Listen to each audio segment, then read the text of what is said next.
bismillaahi raxmaani raxiim duhur wanaagsan dhegaystayaal halkani waa radio kulmiye kusoo dhowaada qodobada wararkan idahayna maanta kuwooda ugu waaweyn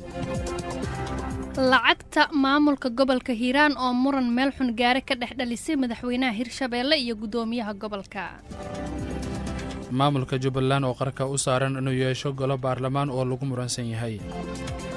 faahfaahin laga helayo askari kale ku dilay waddada dabka ee muqdisho al-shabaab oo dagaal kula wareegay deegaano u dhow magaalada boosaaso ee xarunta gobolka bari dagaal salka ku haya jidgooyo oo 2 maleeshiya beeleed ku dhex maray degmada Wanlaweyn ee gobolka Shabeellada Hoose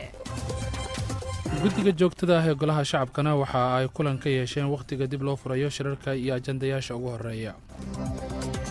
wasaaradda amniga koonfur galbeed oo sheegtay in dhawaan la isku furayo wadooyinka ay al-shabaab go'doomiyeen safiirka Soomaaliya u fadhiya waddanka Koonfur Afrikana gobolada Soomaalida waddankaasi ay ka degto ayuu socdaal ku maraya Mareykanka oo isaga baxay heshiis uu hore ula galay dhigiisa Turkiga iyo Sacuudiga oo lagu eedeeyay inuu xukun dil ah ku riday ilmo yar oo aan qaan gaarin markale ku celi warbal ii waran maxaan kaaga warramaa xaaladda dalka dee ma run baad rabtaa mise been run baan rabaa beenraad ma leh kulmiye ka dhegayso wayna kaa haddaba intaas waxay ahaayeen qodobadii wararkeena ugu waaweynaa iminkana waxaad kusoo dhawaataan warkii oo dhammaystiran wadajir waxaa idinkugu warramaya duhurkan burhaan diini faarax iyo anigu xawluul cubayd warka waxaa soo saaray cabdiqani cabdulaahi taariikhduna waa 8 bisha 6 sanada 2019 kusoo dhawaada dhegaystayaal warkii oo fidsan lacagta maamulka gobolka hiiraan ayaa muran meel xun gaaray waxa ay ka dhex dhalisay madaxweynaha maamulka hirshabeelle iyo gudoomiyihii gobolka hiiraan ee xilka laga qaaday yuusuf axmed hagar dabageed oona la hadalnana waxa uu sheegay inuu diidan yahay xilka qaadista uu madaxweynaha hirshabeelle ku sameeyey waryaheena maxamed axmed tuurire ayaa warbixintan inoo diyaariyey muran u dhexeeya madaxweynaha maamulka hirshabeelle maxamed cabdi waare iyo yuusuf axmed hagar dabageed ayaa ka taagan gobolka hiiraan waxa uu si rasmi ah u soo ifbaxay kadib markii shir jaraa'id oo dabageed uu shalay ku qabtay magaalada beledweyne uu eedayn ugu jeediyey madaxweyne waare waxa uu sheegay in madaxweynuhu uusan waxba ku soo kordhin dadka reer hiiraan haddana uu doonayo maaliyadda ka soo xaraata gobolka hiiraan waxaana uu dowladda federaalka ah ugu baaqay inay soo farageliso arrinta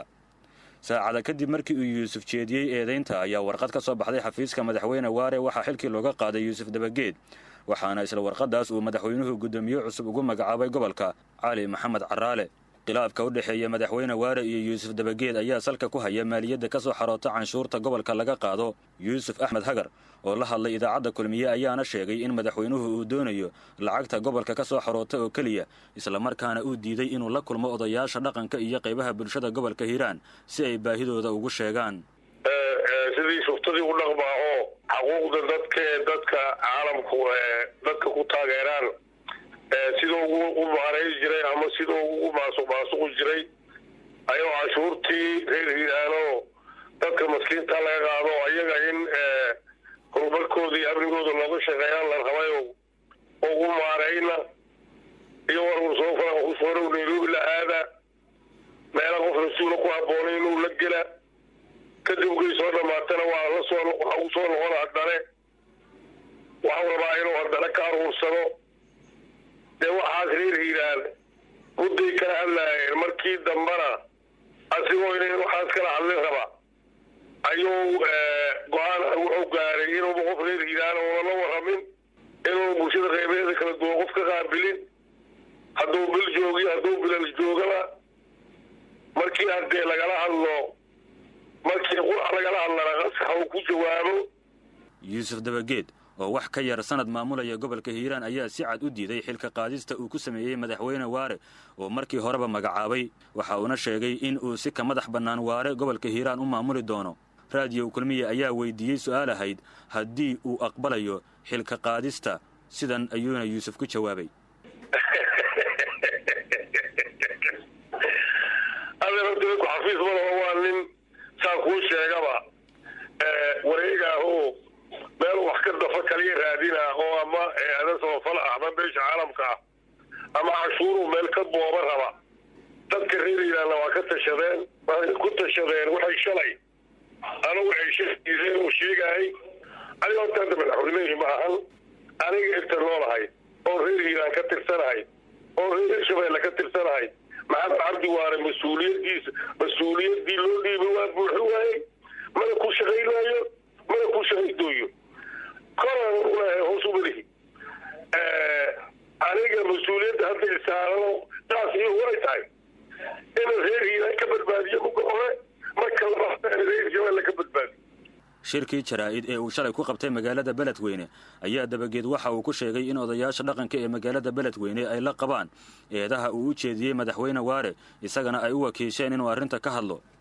cabdiraxmaan cabdulle idriis oo ka mid a odayaasha iyo aqoon-yahanada hiiraan ayaa raadiyo kulmiya u sheegay inuusan jirin kulan lagu go'aamiyey in eed midaysan loo jeediyo waare hase ahaatee arrinta uu dabageed ka hadlay ay tahay wax meesha ku jira iyo aragti gobolka taalla يعني إن لفريستي وحنا سميه سيدان ده لازم أورن لكن وفكر ماشي يلو أو موجود أو يصير أو كده واجي قبل كان أنت لبسي معمول كهرشبل هذا يراته وحبو خصامي مثلا المجال الاستان كذا يوم مجال واحد يكون على وبي سهل يكون على وبي يبتدأ وروري يحس يكون على بحالة هذه جالس يعني تبع أفر ببحا يعمل صباح أنت أو مارتي معمول كهرشبل وجري inta maamulka hirshabeelle uu hogaaminayo madaxweyne waare waxa uu gobolka hiiraan u magacaabay dhowr guddoomiye oo uu ugu dambeeyey midka hadda uu ku bedelay dabageed maxay tahay sababta keenaysa in mar kasta ay isqabtaan madaxweynaha iyo guddoomiyeyaasha gobolka hiiraan loo magacaabo maxayse tahay arrinta saxda ah ee ay isku qoonsadaan waxaa sharaxaya cabdikariin nuur xasan doobyare oo horey wasiir uga soo noqday hirshabeelle madaxweynaha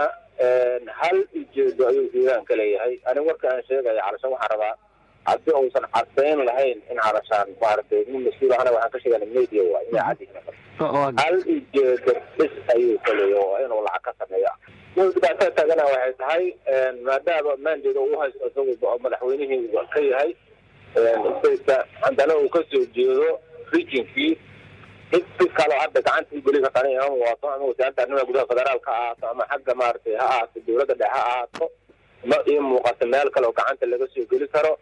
markii afraad ayaa dabageed loo magacaabay guddoomiyaha gobolka hiiraan 25 sebtembar sanadkii 2018 ugu dambaynna waxa ay isqoonsadeen madaxweynihii magacaabay oo uu ka diiday in uu ka qaado xilkii uu horey ugu magacaabay waxa ay hadda isku hayaan waare iyo dabageed ma intii ay guddoomiyeyaashii hore isku qabteen mise waa arrin ogub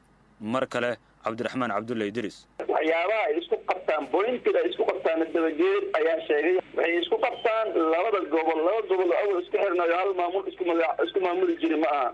labadii gobol ee awal aan isku xirnayn oo shaqo isku leeyahay oo dawladda mid dhinac ka soo galayay ayaa maanta la isku keenay hal maamul laga dhigay halkii maamul sidii looga dhigi lahaa oo siyaasad ahaan iyo dhaqaale ahaan loo midayn lahaa ayaa la isku haystaa waa la diidan yahay barnaamijyadaas ay isku haystaan iyagana waxay isku haystaan labada kuwa la soo magacaaba iyo kuwa wax soo magacaaba ayaa isgaranaya waxay isku hayaan waxaan nafsanayaa in maaragtay wixii ay isku hayeen dhammaan intii la bedelay waa inta dabageed uu ka hadlay oo uu leeyahay muxuu ahaay ku sheegay sababta ay waare isugu dhaceen inta unbay haadi garba isugu dhacayeen haddii uu sidan u sii taagnaado ama uu ka sii xoogaysto muranka u dhexeeya waare iyo dabageed waxa uu dib u dhac iyo dhib aan laga waaqsan ku noqon doonaa dadka gobolka hiiraan oo abaaro colaado iyo dhaawac kaabayaasha nolosha iyo dhaqaalahaba la dhibtoonaya waa mahadsantahay maxamed maamulka jubbaland ayaa qarka u saaran inuu yeesho golo baarlamaan oo lagu muransan yahay iyadoo dadaal lagu xalinayo ama lagu xulanayo xubnaha baarlamaanka ay ka soconayaan magaalooyinka muqdisho iyo kismaayo cabdulaahi xuseen canshuur warkan haynoo faahfaahiyo indhaha soomaalida iyo beesha caalamka ayaa ku sii jeeda doorashada maamulka jubbaland oo la qorsheynayo inay qabsoonto bisha 8aad ee agoost sanadkan 2019 ka hor doorashada madaxweynaha maamulkaasi sida caadada ah waxaa qabsoomaya doorashada xubnaha sharci dejinta kadibna waxa ay dooranayaan madaxweyne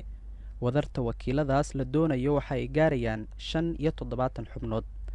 dadka naqdinaya socodsiinta siyaasadda madaxweyne axmed madoobe ayaa aaminsan inuu faragelinayo soo xulista xildhibaanada cusub si ay isaga u soo doortaan mar kale inkastoo qudhiisu kaalintaas eedeymahaas uu ka hadlay waxa uu sheegay in marnaba aysan jirin balse heshiis dowladda dhexe uu la galay ayaa waxa uu sheegay in marnaba aysan dib u dhici doonin doorashada guud ee maamulkaasi. doorashooyinkii jubbaland ee dhacay sannadihii 2013 iyo 2015 labada jeerba axmed madoobe waxa uu ahaa mid difaacda kursigiisa. codbixinta iyo doorashada guud ee sanadkan ka qabsoomaysa Kismaayo ayaa ah mid xiiso badan maadaama ay ku loolamayaan dhinacyo badan oo dani ugu jirto aayaha deegaanada Jubbaland. soo xulista xildhibaanada baarlamaanka Jubbaland waxa ay ahayd in ay qabsoonto bishii Abriil ee lasoo dhaafay ilaa haddana ma cadda xilliga kama dambaysta ah ee xulistaas lasoo afjarayo. waxa uuna muran ka taagan yahay habraaca soo xulista xildhibaanada. gudoomiyaha guddiga doorashooyinka maamulkaas Xamse Cabdi ayaa kal hore waxa uu warbaahinta u sheegay in go'aanka kama dambaysta ah ee qofka xildhibaanka noqonaya uu leeyahay guddiga uu gudoomiyaha u yahay, halka odayaasha dhaqanka qaar ee ka soo jeeda Jubbaland ay ka biyadiidsan yihiin arrintaas. guddiga doorashooyinka Jubbaland waxa ay sidoo kale intaas ku dareen in xiriir wada shaqeyn ah uusan kala dhaxayn guddiga madaxa bannaan ee doorashooyinka federaalka, iyaga oo uu u madax bannaan yahay guddiga doorashooyinka maamulka Jubbaland sida ay sheegeen qabsoomidda doorasho. musharaxiinta qaar ee u taagan qabashada xilka madaxweyne waxa ay muujinayaan baqdin aad u xoogan oo ku aadan in Kismaayo lagu qabto doorasho ay ka soo dhex muuqdaan xildhibaano sifo sharci ah ku yimaada, iyaga oo qaarkood sidoo kale walaac ka muujiyay xaaladooda amni ee magaaladaasi.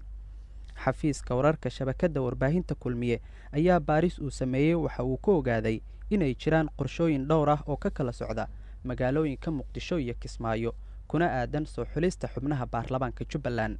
odayaal ka soo jeeda Jubbaland kuna sugan Muqdisho waxa ay wadaan qorshe ay ku doonayaan inay dhisaan golo baarlamaan, waxayna intaasi yihiin kuwa dhaliilsan siyaasadda madaxweyne Axmed Madoobe,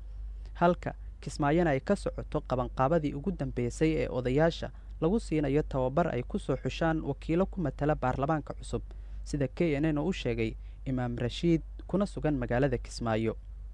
dhanka kale, Suldaan Jaamac Xasan Ibraahim oo ka mid ah odayaasha dhaqanka Jubbaland kuna sugan magaalada Muqdisho ayaa aad u dhaliilay hoggaanka guud ee maamulka Jubbaland, waxa uuna sheegay inay doonayaan dib u dhac iyo doorasho ku shubasho ah. idaacadda kulmiye si fiican baan idin salaamayaa. salaan kadib haddii aan idinka warramo barnaamijka soo xulistu waxa weeyaan qaabka maamulka Jubbaland ee maanta talada haya doonayo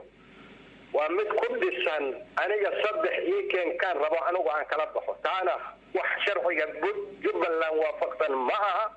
wax la aqbalayana ma aha. odayaasha dhaqanka sida aad degeysanayseen kulligood way ka hadleen, arrintaasina arrin innaba anoo aqbalayno ma ahan. maamulku wuu aaminsan yahay, guddiga doorashada wuu magacaabay, wax lagu dhaqaaqay ma jirto. waqtigana bil iyo 2 bilood oo wax yar dhiman baa ka harsan. annaga marka haddii maamulka maanta jira u dhagan nuglaan waaye shacabka Jubbaland waxa ay doonayaan ee ah inay beeluhu masalaadooda la yimaadaan,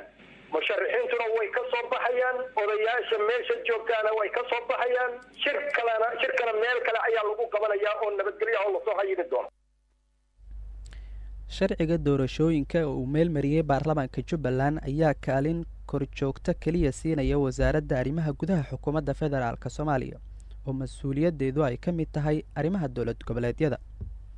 waxaa dhacay wada hadallo maalmo badan qaatay oo magaalada Muqdisho ku dhex maray madaxda ugu sarreysa dowladda dhexe ee federaalka Soomaaliya iyo madaxweynaha maamulka Jubbaland. hase yeeshee kulamadaasi ayaa soo xirmay iyadoo aanan laga soo saarin wax lagu heshiiyey. waxaa ah mid la filayo doorasho la mid ah kuwii ka dhacay ama ka qabsoomay magaalooyinka Baydhabo iyo Garowe, iyo doorka muuqda iyo midka qarsoon ee dowladda dhexe ee federaalka Soomaaliya ay ku yeelan karto. faahfaahinna waxaa laga helayaa askari kale ee ku dhex dilay gudaha magaalada Muqdisho, waxaana wararka ay sheegayaan in askari ka tirsan booliska uu askari kale oo isla boolisa uu ku dilay wadada dabka ee magaalada Muqdisho. dilkan oo dhacay xalay xilli dambe ayaa askariga la dilay magaciisa waxaa lagu sheegay Cabdi Aadan, waxaanu ahaa qoraha oobiga saldhigga Waaberi, halka kan wax dilana uu ka mid ahaa askarta baraha koontaroolka ee degmadaasi ku sugan joogay, sida ay radio kulmi u sheegeen ila wareedyo. waxaa wararku intaasi ay sidoo kale ku darayaan in askariga dalka geystay uu goobta ka baxsaday. wixii faahfaahin dheeraada waa la socon doontaan haddii la yidhahdo saaxiibayaal. al-shabaab ayaa dagaal kula wareegay deegaano u dhow magaalada boosaaso ee gobolka bari sida uu ku faahfaahinayo warkan cumar maxamed soomane. wararka laga helayo tuulada af urur oo ka tirsan gobolka bari ayaa sheegaya in dagaalamayaal ka tirsan al-shabaab ay la wareegeen deegaanka af urur ee gobolka bari kadib markii halkaasi maalmo ka hor ay isaga baxeen cutubyo ka tirsan ciidamada daraawiishta maamulka puntland oo saldhig ciidan ku lahaa deegaankaasi. dadka ku nool tuulada af urur ayaa warbaahinta gudaha u xaqiijinaya in wax dagaala uusan ka dhicin tuulada kadib markii halkaasi ay la wareegeen ciidamada al-shabaab oo kuwii daraawiishta maamulka puntland ay isaga baxeen xilliga al-shabaab ay la wareegayeen tuuladana ay ahayd mid cidlaa. wararka ayaa waxay intaasi ku darayaan in dagaalamayaasha al-shabaab oo ku hubaysan qoryaha fudfudud iyo kuwa hoobiyaha loo yaqaano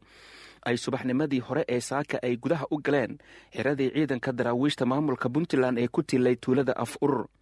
ilaa iyo haatan lama soo sheegin wax khasaaro ah oo ay geysteen dagaalamayaasha al-shabaab ee qabsaday saldhigii ciidanka maamulka puntland ay ku lahaayeen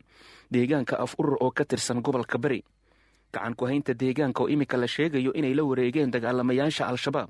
waxaa dhowr jeer oo hore ka dhacay weeraro toos ah oo ay isaga hor yimaadeen dagaalamayaasha al-shabaab iyo ciidamada daraawiishta maamulka puntland iyadoo dagaaladii ugu dambeeyey ee ka dhacay deegaanka ay geysteen khasaare isugu jira dhimasho iyo dhaawac. dhinaca kalena digreeta ka soo baxday xafiiska madaxweyne ku-xigeenka ahna sii hayaha xilka madaxweynaha maamulka puntland axmed cilmi cismaan karaash ayaa shaqadiisa waxa uu dib ugu fasaxay taliyaha qaybta booliska gobolka nugaal gaashaanla sare cabdixamiid maxamed dirir saacad kadib markii uu shaqada ka joojiyey taliyaha ciidanka booliska puntland sareeye gaas muxuuyidiin axmed muuse. jenaraal muxuudiin ayaa shaqo joojinta u codsaday amar qaadasho la'aan uu sheegay inuu sameeyey gaashaanla sare cabdixamiid oo sidoo kale ahaa taliyaha ciidanka b s fta gobolka nugaal.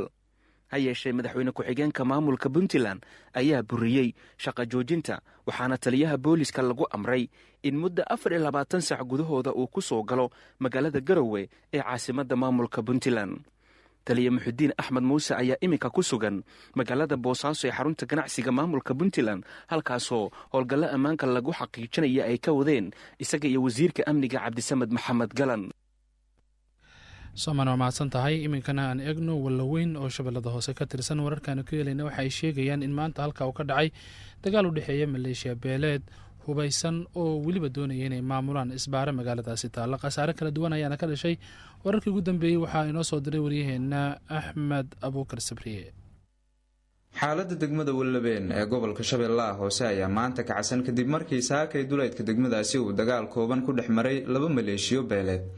labadan dhinac ayaa maalmihii ugu dambeeyey xiisad u dhexaysay ay ka taagnayd degmadaas waxaana dagaalkooda uu salka ku hayaa isqabqabsi ku aadan cidda maamuli lahayd isbaaro ay labadan dhinac isku haystaan taasi oo taala duleedka degmada wallabeen. dagaalka saakay ka dhacay duleedka degmadaasi ayaa imid kadib markii dhinac ka mid ah maleeshiyaadkaasi ay weerar ku qaadeen maleeshiyaadka kale ee gacanta ku haya isbaarada. waxaana xigay dagaal kooban oo halkaasi ka dhacay islamar ahaantaana geystay khasaare isugu jira dhimasho iyo dhaawac oo soo kala gaaray labadaasi dhinac. warar aan helayno ayaa waxa ay sheegayaan in dagaalka inta uu socday ay ku dhinteen 7 ruux halka 5 kalena ay ku dhaawacmeen kuwaasi oo dhammaantood ka wada tirsan maleeshiyaadka dagaalamay. dadka deegaanka ayaa inoo xaqiijiyey in maleeshiyaadka isku haysta isbaarada taala duleedka degmada wallabeen ay ka wada tirsan yihiin hal beel oo ka mid ah beelaha dega shabeellaha hoose. dhinaca ka mid ahna ay yihiin rag ku labisan dareeska ciidanka dowladda waana kuwa saakay weerarka qaaday. sidoo kale waxaa jira barakac ay sameynayaan shacabka ku nool xaafado ka tirsan degmada wallabeen maadaama ay weli xiisada u dhexaysa labadan maleeshiyo beeleed laga dareemayo halkaas iyadoona laga cabsi qabo in ay weerar soo qaadaan maleeshiyaadkii saakay la weeraray oo sida la sheegay dhinaca weeraray ay ku sugan yihiin gudaha degmadaas kadibna uu halkaasi ka qarxo dagaal xoogan. xaaladdu ayaa ah mid aada u kacsan waxaana dadku ay u dhegtaagayaan sida jawiga uu noqon doono. axmed abuukar sabriye, idaacadda kulmiye, afgooye. waxaa magaalada muqdisho iminka ka socda kulan ay leeyihiin guddiga joogtada golaha shacabka ee baarlamaanka soomaaliya kaasoo ay kaga hadlayaan howlaha golaha horyaala. guddiga oo shirkoodu yahay mid weli socda lana sugayo wixii ay kasoo saaraan ayaa waxay diiradda ku saarayaan marka la furayo kulamada golaha shacabka oo hakad ugu jira dabayaaqadii bishii ramadaan iyo maalmihii ciidda. sidoo kale ajendayaasha lagu gorfayn doono kulamada ugu horeeya ee golaha ayay soo saarayaan guddiga joogtada ah ee weli shirkooda uu socdo. baydhabo eegna markana wasaaradda amniga maamulka koonfur galbeed ayaa sheegtay in dhowaan la isku furi doono wadooyinka al-shabaab ay go-doomiyeen ee ku yaala gobolada maamulkaasi uu ka jiro. waryaheena axmed cabdiqaadir yarow ayaana warkan baydhabo nooga soo diray. maamulka koonfur galbeed Soomaaliya ayaa sheegay inay heegan buuxa geliyeen ciidamada kala duwan ee maamulka kuwaas oo u diyaar garoobay sida ay sheegeen inay isu furaan wadooyinka godoonsan ee deegaanada koonfur galbeed Soomaaliya. wasiir ku-xigeenka amniga koonfur galbeed Isaaq Barrow Isaaq oo la hadlay warbaahinta ayaa waxa uu ka codsaday shacabka gobolada Baay, Bakool iyo Shabeellaha Hoose inay la shaqeeyaan ciidamada amniga ee iyagu u diyaar garoobay in shacabka ay ka dulqaadaan dhibaatada ay dadka ku hayaan dagaalamayaasha al-shabaab sida uu hadalka u dhigay wasiir ku-xigeenka wasaaradda amniga Isaaq Barrow Isaaq. main rajaynayna insha Allah waqti dhow koonfur galbeed wadooyin shay oo dhan furmaan degmooyinka oo qasadheer iyo Baydhabo iyo Diinsoor iyo Xudur iyo Shabeellada Hoose iyo meeldhongani la iska furnaado shacabka in Soomaaliya rajaan insha Allah shacabweynaha koonfur galbeed may ku absadaan inay ciidamada koonfur galbeed la shaqeeyaan amniga kula shaqeeyaan nabadana asli nuugale nabad hadilin halna nolol mal helaaw marka ciidamada booliiskana maysa gaaran kama hadnagay ciidamada booliiska sida amniga aan sugaan magaalada Baydhabo amniga wal sii sugu doona si uu shaqadiyo si lama laabaan. tiro dhowr jeer hore ayay sheegeen mas'uuliyiinta maamulka koonfur galbeed inay sameynayaan howlgallo lagu furayo wadooyinka kala xiran ee deegaanada ka go'doonsan koonfur galbeed Soomaaliya kuwa oo laga saarayo degmooyinka iyo deegaanada go'doonka ay geliyeen dagaalamayaasha al-shabaab. tani lama oga waxa ay kaga duwan tahay ballanqaadyadii hore oo ay ku saleysnaa inay isku furayaan wadooyinka deegaanada koonfur galbeed Soomaaliya. axmed cabdulqaadir yarow, axmed saadaq, radio kulmiye, Baydhabo. safiirka Soomaaliya ee koonfur Afrika ayaa gobolada Soomaalida ka degto dalkaasi waxa uu ku marayaa socod xilli jaaliyada Soomaaliyeed ay horey dacwad uga gudbiyeen. Sharma Arkan Nuur UK ayaa warkan koonfur Afrika ka soo diray. Jamaal Maxamed Barrow safiirka dawladda Soomaaliya u fadhiya dalka koonfur Afrika ayaa bilaabay safaro uu u gurgalayo xaaladaha ay ku sugan yihiin muwaadiniinta Soomaaliyeed ku maraya gobolada kala duwan ee dalka koonfur Afrika ayaa safarkiisa ugu horeeyay waxa uu ka bilaabay magaalo xeebeedka Cape Town. safiir Jamaal markii uu soo gaaray Cape Town durba bilaabay inuu cagta mariyo dhammaan goobaha waaweyn ee ganacsi oo ay Soomaaliya halkaasi ku leeyihiin isagoo dadkii uu booqanay weydiinayay sida uu xaalkoodu yahay. intaas kadib danjiraha ayaa u sii gudbay iskuulka Soomaalida ku leedahay xaafadda Belfield ee lagu magacaabo Biafo Islamic Primary School kaasoo hoostaga golaha dacwada ee Albayaan. maamulaha iskuulka Cabdirashiid Colaad, gudoomiyaha golaha Albayaan ee Western Cape Sheikh Hussein Shibis, isku dawladaha dacwada Sheikh Abahjuddin iyo waliba wakiilka safaaradda Soomaaliya ee gobolka Western Cape Cabdullaahi Cali Xasan ayaa safiirka warbixin ka siiyay heerka iyo qaabka waxbarasho iskuulkaasi. madax badan baa markaas ka timid madaxweynaha maamulka wasiirro badan baa meesha ku qaabilay insha Allah taala. hadda halkaa inta yartay nala joogto wuxuu u dhigmaa inaad iskuulkii aad maalin walba ka shaqo gasho sababtoo ah macnaha aad kaga tagta halkan baa ooli doona muddo dheer insha Allah taala. waan uga mahad celinaynaa waxaan leenahay jazaahullahu khayran ilaa subxaanahu wa tacaala ka abaalmariyo idan waa mas-uuliyad iyo xil iyo waajibaad isaga saaran uu gudanayo. iskuulkan oo iskugu jira dugsi qur'aan asalkiisii lagu bilaabay iyo hadda waqtigii ugu dambeeyay lagu waday iskuul nidaam caadi ah oo waafaqsan nidaamka oo waxbarashada dowladda dalkan South Africa waafaqsan. waxaa la aasaasay sanadkii 2011. almuhim waa xarun ay bulshadu leedahay wey. annaga waan haynaa meesha waan maamulnaa gacantan ku haynaa laakiin bulshada iskale. waxaan dadka weydiisanay inaan rabo inaan gadano gurigeena wixii oo haddaan ku tusaynay 1 milyan oo baa laga siiyey Soomaali Ilaahay ha barakeeyo waan u ducaynay. safiirka dowladda Soomaaliya ee dalka Koonfur Afrika Jamaal Maxamed Barrow ayaa guud ahaan jihaalinta kula dardaarmay in la hormariyo goobaha waxbarasho wuxuuna tallaabo hore loo qaado ku tilmaamay goobtaasi waxbarasho uu booqday. haddaad rabtid inaad mujtamac horumarisid dhinaca waxbarashada laga hormariyaa haddaad dhinaca waxbarashada aan laga horumarin mujtamacaas markas burbur ayuu u dambeynaa. muhiimadda iskuulkan yeelan kara waxaa waaye kow horta in dhaqankii la ilaaliyo dhaqankii Soomaalinimada in la ilaaliyo ilmihiina la bar ani waajibaadkayga waa inaan idin imaado markas idinka warqabo ka safiir ahaan wixii la ii soo degay kamid tahay marka taas waa waajibaadna saaran. isku soo wada duubo safarka safiirka ayaa ku soo beegmaya kadib qeeladhaan xooggan oo ka timid jaaliyadda Soomaaliyeed ku aadan habacsanaan hoose oo ka jirta safaaradda taas oo ay jaaliyadda u gudbiyeen madaxweynaha dowladda federaalka Soomaaliya Maxamed Cabdullaahi Farmaajo xilliga uu booqanay halkani. madaxweyne Farmaajo ayaana safiirka kula dardaarmay in si dhow ula socdo xaalka jaaliyadda. Sharmaake Nuur UK Kenen South Africa. sharmaaka aad bamaasan yahay dhegeystayaal halka warkaasi kala socotaan waa radio kulmiye magaalada Muqdisho. warkiina waa naga inta cid uu saaga dib uga heli karaan baraha internetka iyo baraha bulshada iyo sidoo kale idaacadaha kale ee bahawda nahay maalin wanaagsan.